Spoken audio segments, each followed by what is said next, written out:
عاقبۃ للمتقین والصلاة والسلام علی اشرف الانبیاء والمرسلین اما بعد فاعوذ باللہ من الشیطان الرجیم بسم اللہ الرحمن الرحیم اللہم صلی علی سیدنا و مولانا محمد النبی الامی وعلی آلہ وصحبہ وبارک وسلم۔ اللہ رب العالمین سورۃ الانبیاء آیت نمبر 24 کے اندر ارشاد فرما رہا ہے ام اتخذوا من دونه آلہہ قل ہاتوا برہانکم ھذا ذکر من معی وذکر من قبلی بل اکثرهم لا یعلمون الحق فهم معرضون۔ کیا انہوں نے اللہ کے سوا اور معبود بنا رکھے ہیں؟ تم فرماؤ تم اپنی دلیل لاؤ۔ یہ قرآن میرے ساتھ والوں کا ذکر ہے اور مجھ سے پہلوں کا تذکرہ ہے، بلکہ ان کے اکثر لوگ حق کو نہیں جانتے تو وہ منہ پھیرے ہوئے ہیں۔ ام اتخذوا من دونہ آلہہ، کیا انہوں نے اللہ کے سوا اور معبود بنا رکھے ہیں؟ اللہ تبارک و تعالیٰ نے کفار کو ڈانٹتے ہوئے استفہام کے انداز میں فرمایا کہ کیا انہوں نے اللہ رب العالمین کے سوا اور معبود بنا رکھے ہیں؟ اے حبیب مکرم صلی اللہ علیہ وآلہ وسلم، آپ ان مشرکین سے فرما دیں کہ تم اپنے اس باطل دعوے پر اپنی دلیل لاؤ اور حجت قائم کرو، خواہ عقلی ہو یا نقلی، مگر تم نہ کوئی عقلی دلیل لا سکتے ہو اور نہ کوئی نقلی دلیل پیش کر سکتے ہو، کیونکہ تمام آسمانی کتابوں میں اللہ رب العالمین کی توحید کا بیان ہے اور سب میں شرک کو باطل قرار دیا گیا اور اس کا رد کیا گیا۔ ھذا ذکر من معی، یہ قرآن میرے ساتھ والوں کا ذکر ہے۔ ساتھ والوں سے مراد حضور علیہ الصلاۃ والسلام کی امت ہے۔ قرآن کریم میں اس کا ذکر ہے کہ اس کو طاعت پر کیا ثواب ملے گا اور معصیت پر کیا عذاب دیا جائے گا۔ پہلوں سے مراد یہ ہے کہ پہلے انبیاء علیہ السلام کی امتوں کا، اور اس کا تذکرہ ہے کہ دنیا میں اس کے ساتھ کیا کیا گیا ہے اور آخرت میں ان کے ساتھ کیا کیا جائے گا۔ بل اکثرہم لا یعلمون الحق، بلکہ ان کے اکثر لوگ حق کو نہیں جانتے۔ اس آیت کا خلاصہ یہ ہے کہ کفار کے عوام کا حال یہ ہے کہ وہ حق کو جانتے نہیں اور بے شعوری اور جہالت کی وجہ سے حق سے اعراض کرتے ہیں، اور اس بات پر غور و فکر نہیں کرتے کہ توحید پر ایمان لانا ان کے لیے کتنا ضروری ہے، جبکہ ان کے علماء جان بوجھ کر عناد کی وجہ سے حق کے منکر ہیں۔ اس آیت سے معلوم ہوا کہ حق کے بارے میں معلومات نہ ہونا اور حق کو باطل میں تمیز نہ کرنا حق سے منہ پھیرنے کا بہت بڑا سبب اور فساد کی سب سے بڑی جڑ ہے۔ دو باتیں، حق کے بارے میں معلومات نہ ہونا اور حق کو باطل میں امتیاز نہ کرنا۔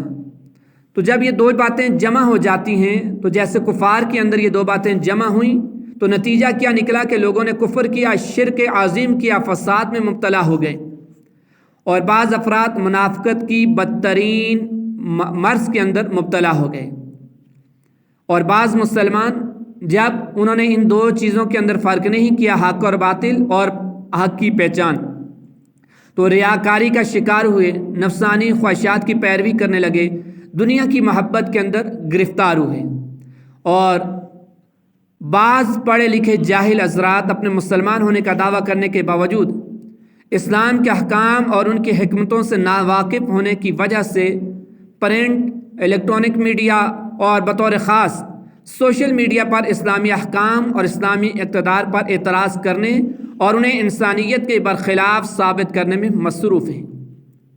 دین اسلام کی تعلیمات سے جہالت کی وجہ سے لوگوں کی ایک تعداد اپنے باہمی امور میں شریعت کی رعایت کرنے سے منہ پھیرے ہوئے ہیں۔ اللہ تعالیٰ ہمیں عقل سلیم عطا فرمائے اور حق کا علم اور باطل میں تمیز کرنے میں کی توفیق بھی عطا فرمائے، اور حق کو اختیار کرنے اور باطل سے اعراض کرنے کی اللہ ہمیں توفیق دے۔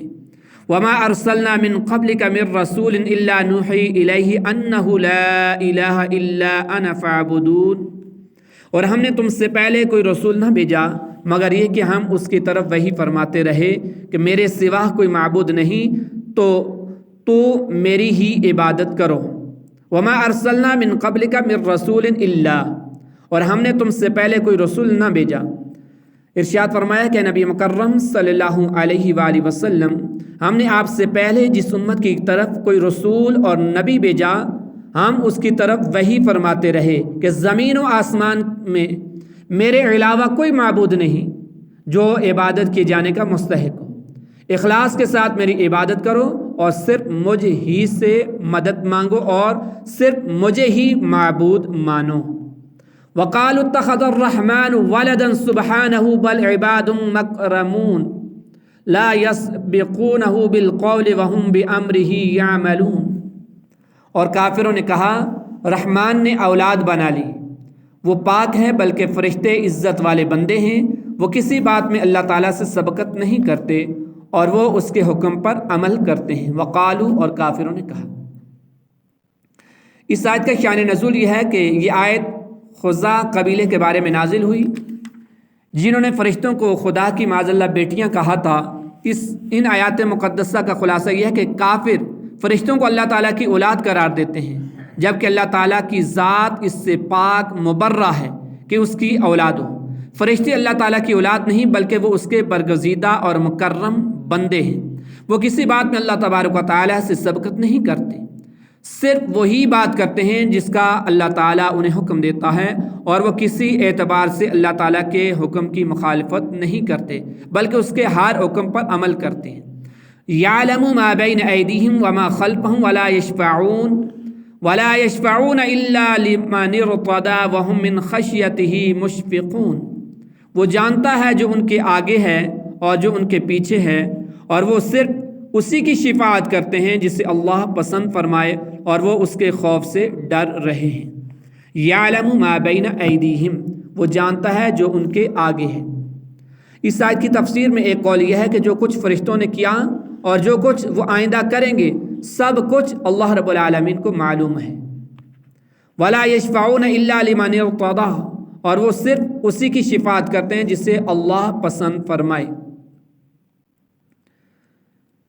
حضرت عبداللہ بن عباس رضی اللہ تعالی عنہما فرماتے ہیں کہ لمن ارتضی سے وہ لوگ مراد ہیں جو توحید کے قائل ہوں، اور ایک قول یہ ہے کہ اس سے ہر وہ شخص مراد ہے جس سے اللہ رب العالمین راضی ہو۔ والملائکۃ یسبحون بحمد ربہم ویستغفرون لمن فی الارض، اور فرشتے اپنے رب کی حمد کے ساتھ اس کی تسبیح کرتے ہیں اور زمین والوں کے لیے معافی مانگتے ہیں۔ اور آخرت میں بھی فرشتے مسلمانوں کی شفاعت کریں گے، جیسا کہ دنیا کے اندر فرشتے مسلمانوں کے لیے دعائے مغفرت کرتے ہیں جیسا کہ اس آیت کے اندر مذکور ہے، اور آخرت میں بھی فرشتے مسلمانوں کے لیے اللہ کی بارگاہ میں شفاعت کریں گے، جیسے مسلم شریف کی حدیث مبارکہ ہے کہ اللہ کے نبی نے ارشاد فرمایا فرشتوں نے اللہ تعالیٰ ارشاد فرمائے گا کہ فرشتوں نے، نبیوں نے اور ایمان والوں نے شفاعت کر لی، اب ارحم الراحمین کے علاوہ اور کوئی باقی نہیں رہا۔ پھر اللہ ایسے لوگوں کی ایک تعداد کو جہنم سے نکال لے گا جنہوں نے کبھی کوئی نیک عمل نہ کیا ہوگا۔ یعنی فرشتے بھی شفاعت کریں گے، نبی بھی شفاعت کریں گے اور ایمان والے بھی شفاعت کریں گے۔ وَهُم مِّن خَشْيَتِهِ مُشْفِقُونَ، اور وہ اس کے خوف سے ڈر رہے ہیں۔ یعنی فرشتے اس مقام و مرتبے کے باوجود اللہ رب العالمین کی خفیہ تدبیر سے بے خوف نہیں بلکہ وہ اللہ تعالیٰ کے خوف سے ڈر رہے ہیں۔ ایک روایت میں ہے کہ حضرت جبرائیل علیہ السلام سید المرسلین صلی اللہ علیہ وسلم کی بارگاہ میں روتے ہوئے حاضر ہوئے۔ آپ علیہ السلام نے ارشاد فرمایا تم کیوں رو رہے ہو؟ جبرائیل امین علیہ السلام نے عرض کی جب سے اللہ رب العالمین نے جہنم کو پیدا فرمایا تب سے میری آنکھ اس کے خوف سے خشک نہیں ہوئی کہ کہیں مجھ سے اللہ رب العالمین کی کوئی نافرمانی ہو جائے اور میں جہنم میں ڈال دیا جاؤں۔ دیکھیں فرشتے گناہوں سے معصوم ہونے کے باوجود اللہ رب العالمین کی خفیہ تدبیر سے اس قدر ڈرتے ہیں، تو ہر نیک اور گناہگار مسلمان کو بھی چاہیے کہ وہ اللہ تعالیٰ کی خفیہ تدبیر سے ڈرے اور اس کی پکڑ، گرفت اور قہر سے خوف کھائے۔ اللہ تعالیٰ سب مسلمانوں کی اس کی توفیق عطا فرمائے۔ وَمَن يَقُلْ مِنْهُمْ إِنِّي إِلَٰهٌ مِّن دُونِهِ فَذَلِكَ نَجْزِيهِ جَهَنَّمَ كَذَلِكَ نَجْزِي الظَّالِمِينَ، اور ان میں جو کوئی کہے کہ میں اللہ کے سوا معبود ہوں تو اسے ہم جہنم کی سزا دیں گے، ہم ظالموں کو ایسی ہی سزا دیتے ہیں۔ وَمَن یقل منہم، اور ان میں جو کوئی کہے۔ بعض مفسرین فرماتے ہیں کہ اس آیت میں دراصل ان مشرکوں کو ڈرایا گیا جو معبود ہونے کا دعویٰ کرتے تھے، تاکہ وہ اپنے شرک سے باز آ جائیں۔ اور آیت کا خلاصہ یہ ہے کہ بفرض محال فرشتوں میں سے کوئی یہ کہے کہ میں اللہ کے سوا معبود ہوں، تو اللہ اسے بھی دوسرے مجرموں کی طرح جہنم کی سزا دے گا، اور اس فرشتے کے اوصاف اور پسندیدہ افعال جہنم کی سزا سے اسے بچا نہ سکیں گے۔ اور اللہ تعالیٰ ان ظالموں کو ایسی ہی سزا دیتا ہے جو اس کے سوا معبود ہونے کا دعویٰ کرتے ہیں۔ اور بعض مفسرین فرماتے ہیں کہ یہ بات میں اللہ کے سوا معبود ہوں کہنے والا ابلیس ہے، جو اپنی عبادت کی دعوت دیتا ہے۔ فرشتوں میں اور کوئی ایسا نہیں جو یہ کلمہ کہہ سکے۔ یاد رہے کہ ابلیس در حقیقت جنات میں سے ہے، اور چونکہ وہ فرشتوں کے ساتھ رہتا ہے اس لیے حکمی طور پر انہی میں شمار ہوتا ہے۔ اولم یر الذین کفروا ان السماوات والارض كانتا رتقا ففتقناهما وجعلنا من الماء كل شيء حي افلا یؤمنون۔ کیا کافروں نے یہ خیال نہ کیا کہ آسمان اور زمین ملے ہوئے تھے تو ہم نے انہیں کھول دیا اور ہم نے ہر جاندار چیز پانی سے بنائی، تو کیا وہ ایمان نہیں لائیں گے؟ اولم یر الذین کفروا، کیا کافروں نے یہ خیال نہ کیا؟ اس آیت میں اللہ تعالیٰ کی شان قدرت اور شان تخلیق کا بیان ہے، اور اسی میں عقیدہ ہے شرک کی تردید بھی ہے کہ جب ان چیزوں کی تخلیق میں اللہ تعالیٰ کا کوئی شریک نہیں تو عبادت میں اس کا شریک کیسے ہو سکتا ہے۔ ارشاد فرمائیں کہ کیا کافروں نے اس بات پر غور نہیں کیا کہ آسمان اور زمین ملے ہوئے تھے تو ہم نے انہیں کھول دیا اور ہم نے ہر جاندار چیز کو پانی سے پیدا فرمایا، تو ان روشن نشانیوں کے باوجود کیا مشرکین ایمان نہیں لائیں گے؟ اس آیت میں فرمایا گیا کہ آسمان اور زمین ملے ہوئے تھے، اس سے مراد یعنی آسمان اور زمین ملے ہوئے سے مراد کہ آسمان بارش نہیں برساتا تھا، آسمان سے بارش نہیں برستی تھی، اور زمین اناج نہیں اگاتی تھی، اور زمین سے سبزہ نہیں اگتا تھا۔ پھر اللہ نے انہیں حکم دیا، آسمان نے بارش برسائی اور زمین نے سبزہ اگایا، اس سے مراد یہ ہے۔ وَجَعَلْنَا مِنَ الْمَاءِ كُلَّ شَيْءٍ حَيٍّ، اور ہم نے ہر جاندار چیز پانی سے بنائی۔ ہر جاندار چیز کو پانی سے بنانے سے کیا مراد ہے؟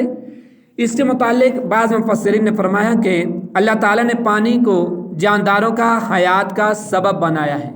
جتنی بھی جاندار چیزیں ہیں ان کی زندگی پانی پر ہے، ان کی زندگیوں کا انحصار پانی پر ہے، تو اس لیے اللہ نے فرمایا ہم نے ہر جاندار چیز پانی سے بنائی، اور اس کے ایک معنی یہ ہے کہ ہر جاندار پانی سے پیدا کیا گیا۔